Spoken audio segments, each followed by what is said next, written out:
జై శ్రీరామ్ జై శ్రీరామ్ జై శ్రీరామ్ జై శ్రీరామ్ జై శ్రీరామ్ జై శ్రీరామ్ జై శ్రీరామ్ జై శ్రీరామ్ జై శ్రీరామ్ జై శ్రీరామ్ జై శ్రీరామ్ జై శ్రీరామ్ జై శ్రీరామ్ జై శ్రీరామ్ జై శ్రీరామ్ జై శ్రీరామ్ జై శ్రీరామ్ మా కొండగట్టు గిరి ప్రదక్షిణ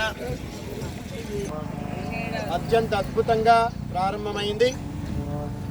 అనేక మంది భక్త బృందంతో సాక్షాత్తు ఆంజనేయ స్వామి అనుగ్రహంతో వారి నడిపే ఈ యొక్క గిరి ప్రదక్షిణ భక్తి ప్రదక్షిణగా మాత్రమే మనం పదే పదే చెప్పడం జరుగుతుంది. వచ్చే పున్నమ కల్లా ఒక అత్యంత అద్భుతమైన విస్తరణకి వెళ్ళబోతోంది. చాలామంది ఎక్కువ సంఖ్యలో భాగస్వాములు అయ్యే స్పష్టమైన సూచనలు కనపడతా ఉన్నాయి. కాబట్టి ఎక్కువ సంఖ్యలో గిరి ప్రదక్షిణలో పాల్గొనండి. ఇది ధర్నా కాదు, ఇది రాస్తా రోకో కాదు, కానీ హిందువుల ఐక్యతకి వాళ్ళ యొక్క భక్తి యొక్క శక్తికి నిదర్శనంగా ఈ గిరి ప్రదక్షిణ రాబోయే కాలంలో నిల్చుండే అవకాశం ఉంటుంది. ఈ గిరి ప్రదక్షిణ ద్వారా మనం దేశాన్ని, ధర్మాన్ని, దేవాలయాల్ని రక్షించుకునే పరిపూర్ణ అవకాశంలో ఉందాం. నిస్సందేహంగా ఈ గిరి ప్రదక్షిణ తెలంగాణ రాష్ట్రం మొత్తం వ్యాపించే పరిపూర్ణ అవకాశంలో అందరూ మనసు పెట్టి పనిచేస్తున్నారు. అలాగే ఆంజనేయ స్వామి అనుగ్రహం కూడా వాళ్ళకి కలగాలని కోరుతూ అందరికీ శుభం జరగాలి. జై శ్రీరామ్. జై శ్రీరామ్.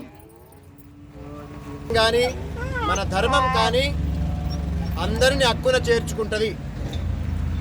ఎవరు ఈ దేశం పట్ల భక్తితో శ్రద్ధగా ఉంటారో వాళ్ళందరూ మన వాళ్ళే. ఎవరైతే మన దేశం పట్ల, ధర్మం పట్ల అశ్రద్ధగా ఉంటారో వాళ్ళు ఖచ్చితంగా శిక్షకి అర్హులు. అందుకని హిందూ బంధువులారా, మీరు ఈ దేశాన్ని, ధర్మాన్ని, ఈ దేవుణ్ణి కాపాడుకునే పరిపూర్ణ అవకాశంలో ఉంటేనే మిమ్మల్ని మీరు రక్షించుకున్నట్టు లెక్క. నేను మాత్రం బాగున్నాను, అది ఎప్పుడూ మీకు మంచిది కాదు, సరిపోదు కూడా. అందుకని బంగ్లాదేశ్ని చూస్తూ కూడా మీరు నిశ్శబ్దంగా ఉన్నారా, అది మిమ్మల్ని మీరు ముంచుకున్నట్టే లెక్క. ఈ గిరి ప్రదక్షిణ అలాంటి వాటికి ఒక సమాధానంగా నిలిచే అవకాశంలో ఉండాలి. గట్టిగా ఒకసారి జై శ్రీరామ్.